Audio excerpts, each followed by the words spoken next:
अस्सलाम वालेकुम रहमतुल्लाहि व बरकातुहू। नाजरीन, स्वागत है आप तमामी नाजरीन का अलीमी एकेडमी 92 चैनल में। उम्मीद करता हूं कि आप तमामी नाजरीन बखैर होंगे। तो साथियों, फिर से मैं एक नई वीडियो और लेटेस्ट वीडियो के साथ आप तमामी नाजरीन के बीच हाजिर हो गया हूं।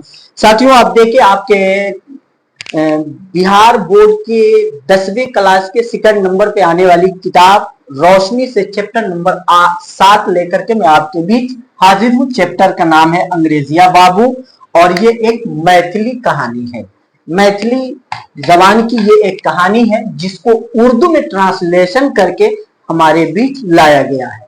साथियों, तो इस कहानी में बहुत ही गजब गजब के कैरेक्टर है और गजब एक किरदार है जिसके बारे में आप सुनेंगे, वाकई आपको मजा आ जाएगा और आपका दिल मचल उठेगा। पहले मैं आपको बता दूं कि यह भी कहानी कोई ज्यादा कॉम्प्लिकेटेड नहीं है, बस सिर्फ आसान सी सिंपल सी एक छोटी मोटी कहानी है। आप यूं समझे कि आप कहीं जा रहे थे, रास्ते में कुछ हो गया, जो रास्ते पे चलने वाले आपके साथ कुछ हुआ और रास्ते पे चलने वाले उसका केयर नहीं किया। ऐसे ही एक छोटी सी कहानी है जो आपके बीच में लेकर के आया हूं, सुने। अंग्रेजिया बाबू ये एक कहानी है और ये मैथिली कहानी है जिसका मरकजी किरदार है मधुकांत झा। मधुकांत झा, हाँ साथियों, मधुकांत झा की ये कहानी, ये कहानी को इसी पे आजमाया गया है और मधुकांत झा के साड़ू का नाम है नरवार वाला। नरवार वाला। एक किरदार आपका जेठलाल यादव है, दूसरा है नर्मधेश्वरस झा, दोस्त है सुरेश और वृंदावन बिहारी एक यक्काबान है और जो सबसे लास्ट एंडिंग कहानी में होती है वो रेलवे स्टेशन है Ghoghardiha. Ghoghardiha railway station. साथियों, इन सारी चीजों का मिक्सिंग करके मिक्सर मशीन में डाल करके आपके बीच में कहानी बता रहा हूं। मधुकांत बाबू, इनकी शादी बाल विवाह हुई है, बचपने में शादी हो गई, लेकिन इनकी तालीम अभी मुकम्मल नहीं हुई है।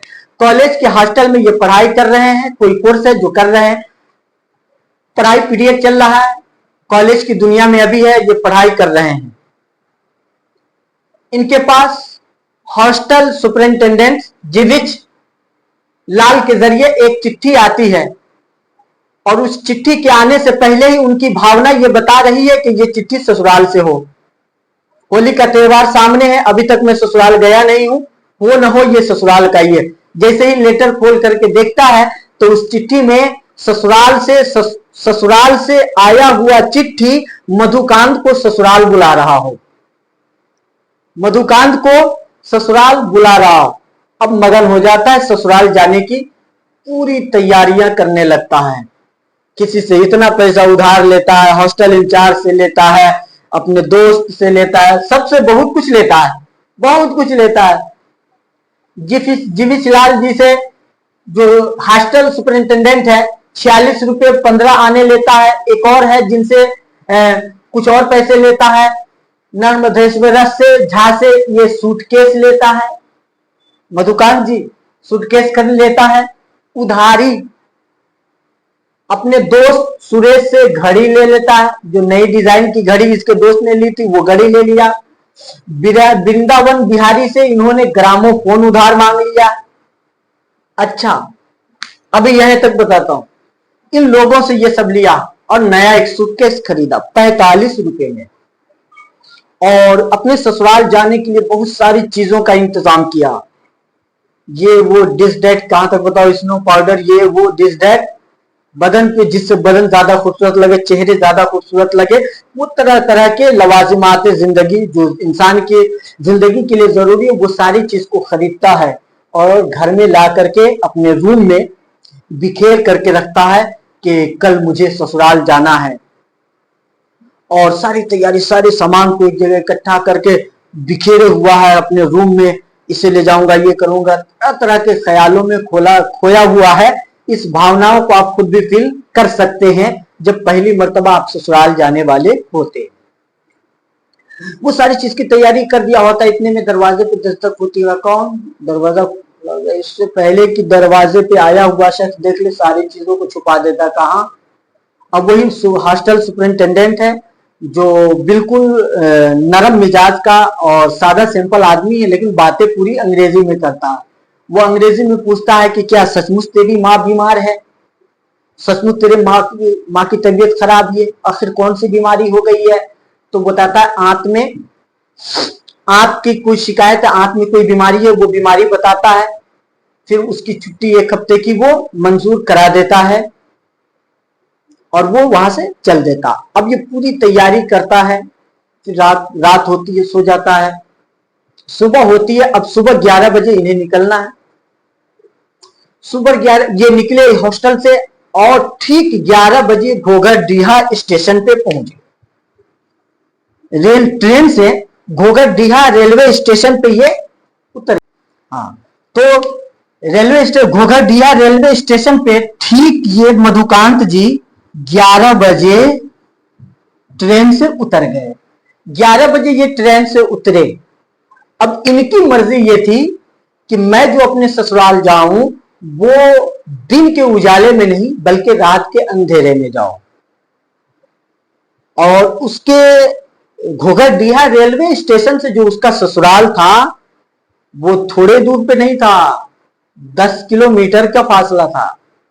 तो ये सोच करके रखा था कि 1.5-2 घंटे तो लग ही जाएंगे, 1 घंटे लग जाएंगे, क्योंकि ये घोड़ा गाड़ी है, इससे 1-1.5 घंटे लग जाएंगे। तो शाम को चलूंगा, अंधेरे में पहुंच जाऊंगा, फिर उस वक्त का नजारा ही कुछ और होगा।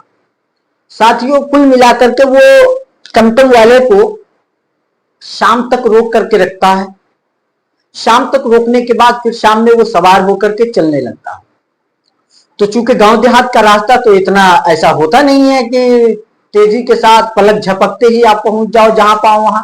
नहीं, गांव देहात का रास्ता ऊंचा नीचा, ये वो डिस दैट सब कुछ होते हैं। धक्के खाने पड़ते हैं, इधर से उधर होना पड़ता है, कभी इधर चोट लगे कभी इधर चोट लगे। तो ऐसा सफर होता है गांव के सड़क।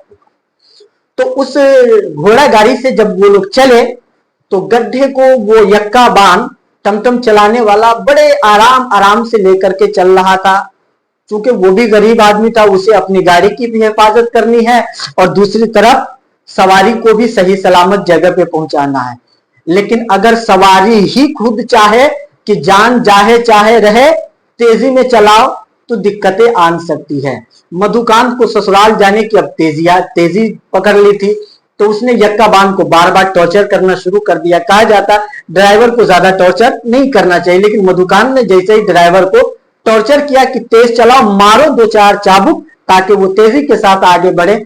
जैसे ही चाबुक मारना था कि घोड़ा बड़ी तेजी के साथ एक गड्ढे में बड़ी तेजी के साथ गुजरना चाहता है और वो टमटम का एक पहिया एक गड्ढे में फंसता है, जहां से वो टमटम पलट ही जाता है।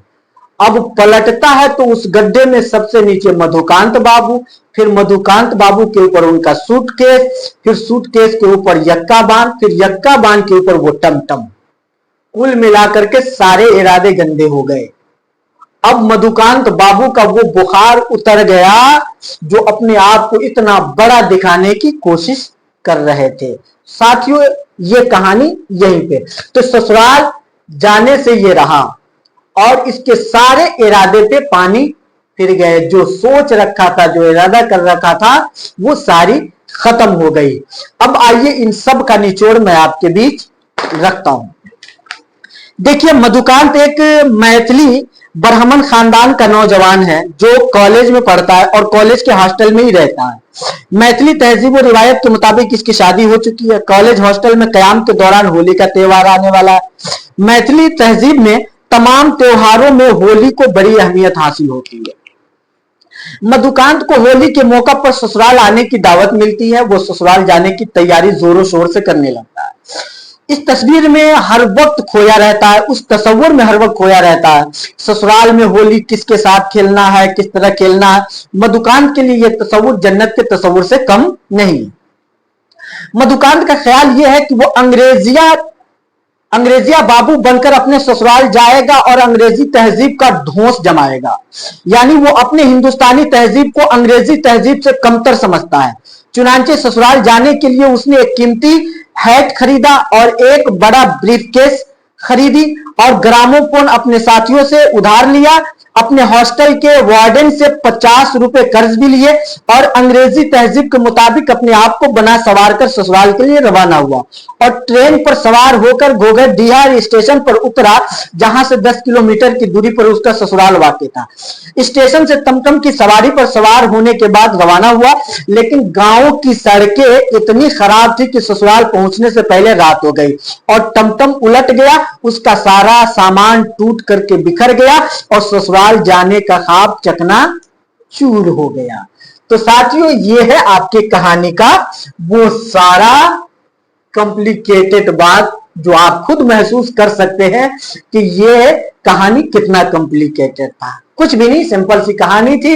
एक बाबू साहब की कहानी थी जो ससुराल जा रहे थे और अपने आप को सोच रहे थे कि मैं ही जो हूं से मैं ही हूं, आई एम का नारा लगा रहा था, लेकिन वो सारे के सारे इरादे मटिया मेल हो गए और सारे इरादे गंदे हो गए। उम्मीद करता हूं साथियों कि ये बात भी आपको समझ में आ गई होगी। अगर बात आपको समझ में आ गई है तो वीडियो को लाइक कर देंगे और ज्यादा से ज्यादा इसे शेयर कर देंगे। हाँ, इस चैनल पे जो लोग नए हैं इस चैनल को सब्सक्राइब कर देंगे ताकि हर दिन मैं आपको अच्छी से अच्छी बातें आपके बीच शेयर कर सकूं। आज के वीडियो में बस इतनी ही इजाजत चाहता हूं। खुदा हाफिज, अस्सलामु अलैकुम।